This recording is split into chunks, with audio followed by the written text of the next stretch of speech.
everybody, and welcome to another exciting, fun-filled, expeditious episode of Radiorama, where, as the name suggests, we primarily work on radios. And we have double trouble today. We have two nearly identical radios, and actually we have three of these guys, and they're very similar. This is a General Electric Model 150. This is a General Electric Model 165. I took a look inside of both. They both have the same tube complement. There's a stylistic difference between the two. This one's a little more plain. This one has a little more fancy dancy stuff going on. It's got some brass, which I kind of like. It's a little more attractive. And believe it or not, I'm not sure what the service history is, but they both still work. Three-dimensional wealth radio. This is three-dimensional wealth radio. Coming from the... I'm not going to play it much longer until I take it apart and see what's going on under the hood. But we're off to a good start. Usually portable sets are a little more fragile, and they have weird value electrolytics. So let's take it apart and look inside, shall we? Alright, well, we got the chassis pulled.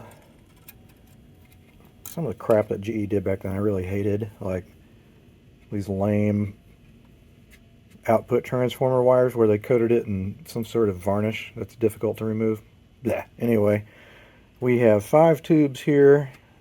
It's probably a little more sensitive. You've got an extra RF tube in there. I don't, of course, see a pilot or ballast tube, so it's possible that the set has a solid state rectifier inside, which would be a selenium, but usually you'd have a vent somewhere for it to cool, and I don't see that. So I'm curious what's under the hood here. So let's go ahead. In fact, this is not even, the screws don't match here. And so I think someone's probably been in here. Wouldn't it be nice if it were just recapped?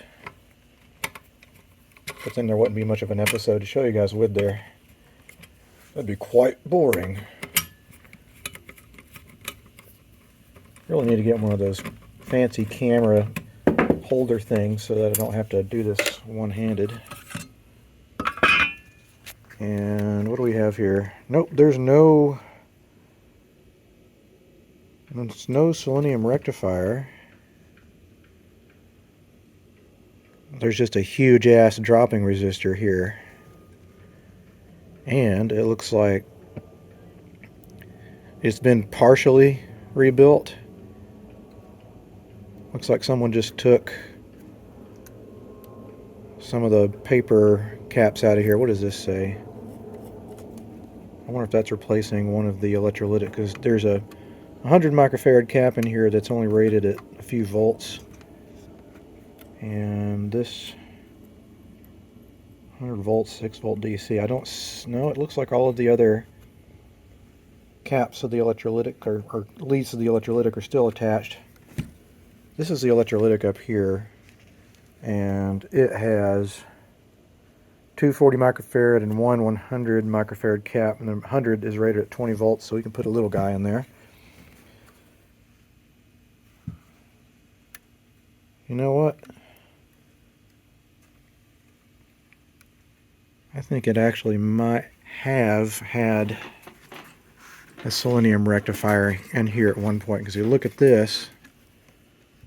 This looks like an early diode, or an earlier diode. IN325. That definitely has the markings of a diode. So I think someone replaced it already. RCA, that's an RCA part. So this was the original selenium. What was likely in here must have failed fairly quickly. What I'm also looking for is the oh so famous grounding cap, and I've already found it. This is it right here. It's probably rated way too high. We'll need to replace that with a safety cap of the appropriate value. This is why I don't like working on these guys. There's not a lot of room, and someone's already been in here and done this god-awful jerry-rigged job here, so I need to clean that up. But it still works, so at least we've got that going. So now what I'm going to do is replace all 3 of these electrolytics with 3 new individual shiny new electrolytics. I'm going to do some cleanup in here as well. Like, I don't like this dangling mess here. That's kind of scary considering how close that was, hovering to the chassis. That's basically the incoming. That's your high. That's your B plus right there. You wouldn't want that touching the cabinet or the chassis. They'd create quite a bit of sparks. All right, welcome back to day 2 of working on the General Electric model Super 165. And I didn't do much work on it yesterday. I was kind of, to be honest, just a little bit radioed out. I feel like if I ever come across a situation where I'm tired of working on stuff, just go ahead and quit for the day, because if you don't feel like doing it, then you're probably not going to do the best job if you continue. But what I did here is I distributed all the new electrolytic capacitors, and since there's hardly any room to put stuff, I got creative here. I moved one of the positive leads that was going all the way over to the original can and traced where other grounds were connected, where the floating ground was, and there's one coming off the switch here. So we have one electrolytic here, one over here, and one there. Now what I'm going to do is replace a few more of these caps, and I want to find a way to neaten this up a little bit. I noticed there's already a hole drilled there, and I think I have some terminal strips. And while I'm at it, I'm going to replace this diode. I wonder if it's marked which is anode and cathode. Ah, here we go. There's a symbol. So that's anode and that's cathode. You know, I'm dyslexic in some ways. Maybe I got it backwards. But anyway, if I'm going to replace it with a modern diode, I got a whole bunch of these and they're cheap. And you see how this has a little arrow pointing that direction? The way that you replace it with this modern silicon one is the stripe is the arrow pointing that direction. So I'm going to clean this up a little bit. I don't like the way that looks. I'm probably just going to shorten the lead of this one, this little electrolytic. It doesn't have much voltage on it, so it's probably still fine. And then I'm going to replace the safety cap. The other thing I did yesterday when I decided I was kind of tired of working on electronics is I sat in my chair over there and I removed the front brass plate. And I used Novus number 2. The brass was held in with little friction clips, and so I pried those off. This is surprisingly heavy. It's not real brass. I think it's some sort of plated pot metal. What does this say here? City Tool, Chicago. Well, I guess that's who made it. But I think the next order of business is, of course, to replace all the rest of these capacitors. The other thing I did is I replaced the cord. The one that was on it was pretty stiff, and you know, I want to make sure if someone owns this thing for decades and decades that I'm not going to send it out with some sort of cord that's on its last legs and it's going to fail within like a decade or so.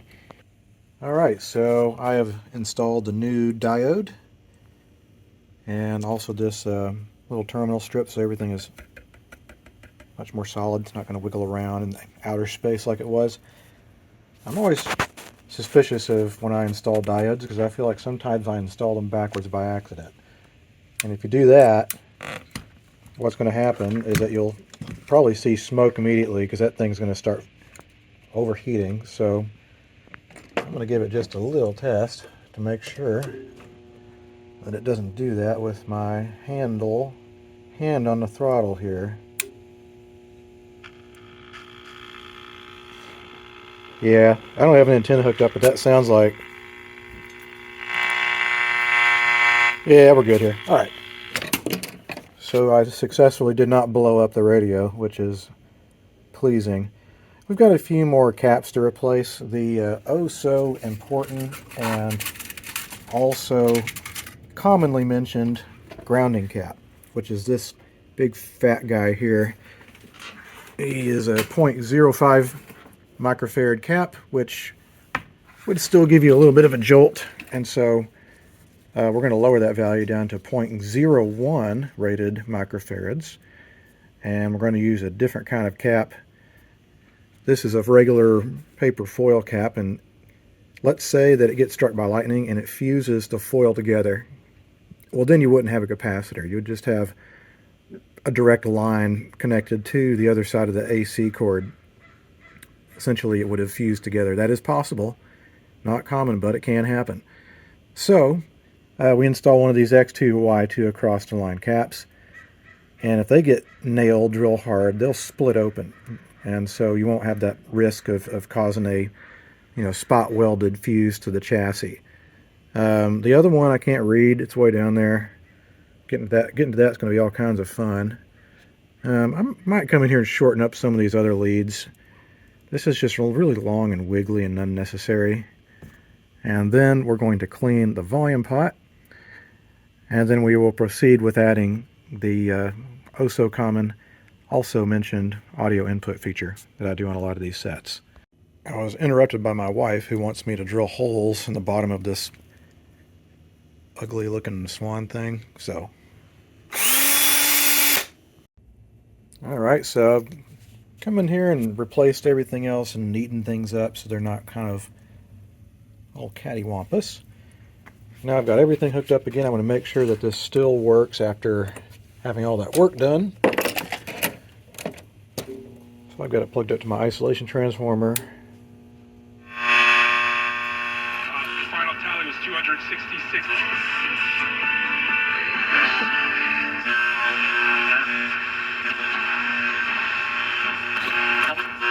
Open up our inbox. Money, now they're going to pay tax. This big an issue is to secure. These portable radios are actually a lot more sensitive than your typical tabletop sets. Reason being, unlike a radio that's stationary on a table or something in your house, these were meant to be carried around, and so they had to be a little more sensitive. And so, and they were spendy. If you look at how much your average portable radio cost, back then they usually cost more than a table set, like just an AC only set. So the recap job seems to be successful. I'm going to now clean the volume pot on this guy. And what you want to look for is where usually your three leads come in for the top, middle, and bottom of the pot. Look for this little space here, and you just flood it full of cleaner, and you want to work it back and forth a whole bunch, clean everything out. Other than that, there's a few other pivot joints here. There's also the bearings that are off the tuning condenser. You see this has got 3 gangs, indicative of more sensitivity. So now I'm going to add a little oil here and just a touch on all these little joints here. Maybe a little drop here. Anywhere that this thing is going to be, moving, you want to get everything working nice and smoothly here. And this model, you got to be careful because the indicator points down, and if you try to set it over on its bottom, it'll bend that. So just be wary of that. All right, so I'm going to add the audio input feature.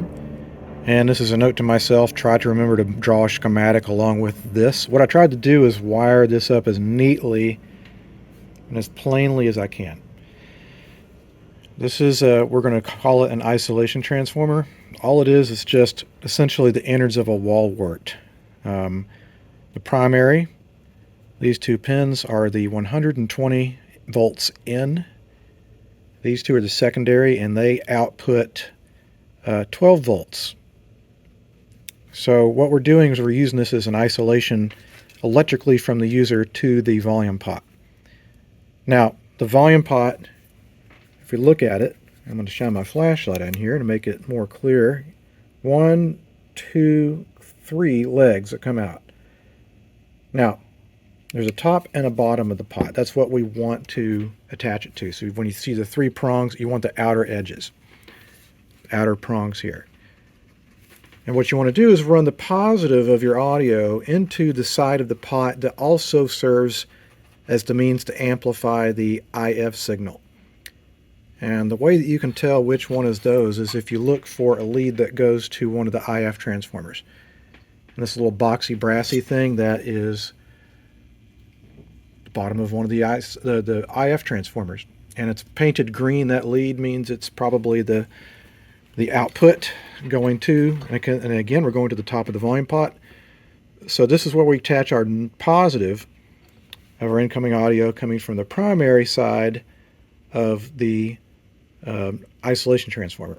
The other side goes to the other side of the pot, which is the bottom, the ground side. And you'll also notice I have a little resistor and a capacitor, and they run in series here. And what that does is when you turn the radio back on, that will compensate for your set's automatic gain control system. Now, the incoming audio line, which is a 3.5 millimeter jack, I've tied a knot so when it runs through this hole, I'll add some glue around it when I put it together, and then you can't yank it out. But I've got the right and left channels, which in this case are the red and green wires. They go to the ends of two resistors, about anywhere from 75 to 100 ohms. It doesn't really matter. And then you tie both of their ends together, the positive of the secondary of the ISO transformer, and then the negative that goes to the other side. I'll try to add a schematic if I can remember. If not, sorry, I forgot.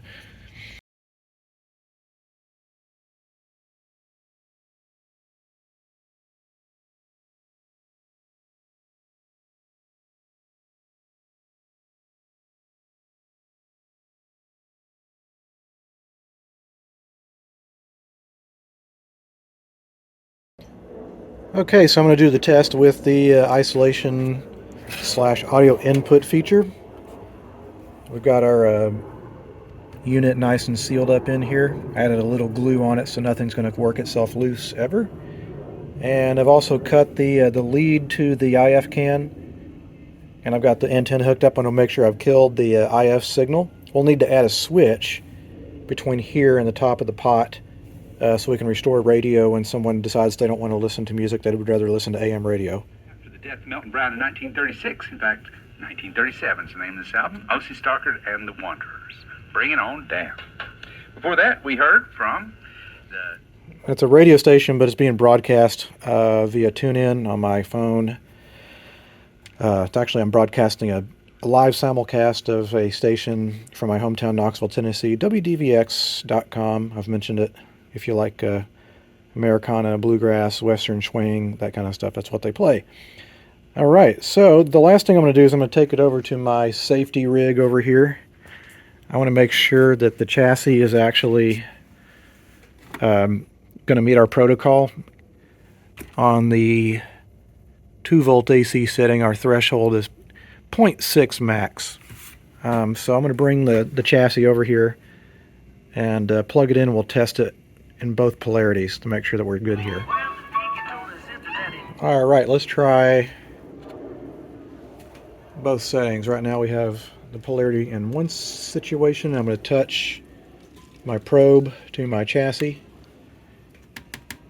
0.007. That's probably in the neutral side of the plug. So let's switch it over. Yeah, that's the hot side.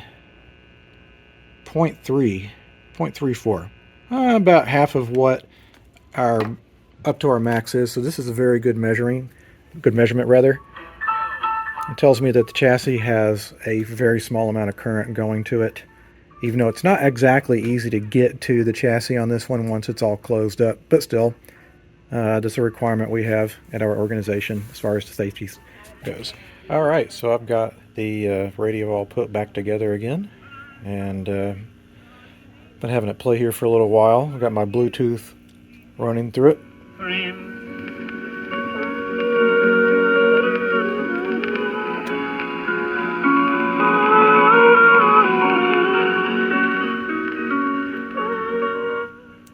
Strange recording. Anyway, if the user decides that they don't want to listen to Bluetooth, they can disconnect it and then go to radio.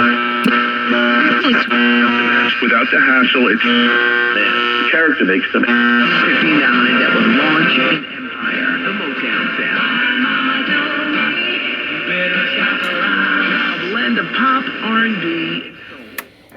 Anyway, I don't think I've worked on one of these models in quite a while, so it's kind of nice to return to it. We've got 2 more of these sitting around that I'm probably going to put off doing another one, just because I think I'll get bored if I do a second one too soon. This is the fanciest one that has the brass. Looks like I missed a little bit of polish right there. Anyway, this one's ready to go. I'm going to let it play for maybe another hour or 2 just to make sure nothing's going to go, cattywampus after it's been heating up for a while, cooking inside. Even though these 1 and 3 volt filament sets really don't get that warm. It's usually the power resistors inside. Anyway, thanks so much for watching. If you have any questions or comments or whatever, you can leave them down below. If you like what you saw, make sure and press that like button. And until next time that a old radio or some other obsolete piece of electronic thingamabob comes across my bench, I'll see you next time. And thanks so much for watching.